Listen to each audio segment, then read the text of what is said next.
জয়পুরহাটের আক্কেলপুর শ্রীকর্ণদিঘি উচ্চ বিদ্যালয়ের কারিগরি শাখার 21 শিক্ষার্থী গণিত বিষয়ে এসএসসি পরীক্ষা দিলেও প্রকাশিত ফলাফলে ফেল এসেছে 2 বিষয়ে।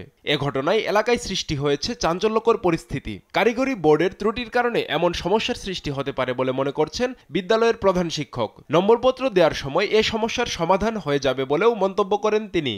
পরীক্ষা দিয়েছিলাম একটা, সেখানে আমি 2 বিষয়ে ফেল করছি, যেখানে আমার অ্যাডমিটও ছিল একটা সাবজেক্ট। আগের বছর আমরা 21 জন পরীক্ষা দিছি, দিয়ে গণিতে ফেল করছি। গণিতে ফেল করার পর আমরা কৃষিতে পাশ করছিলাম। তো এবার আমরা আবার এক্সাম দিছি।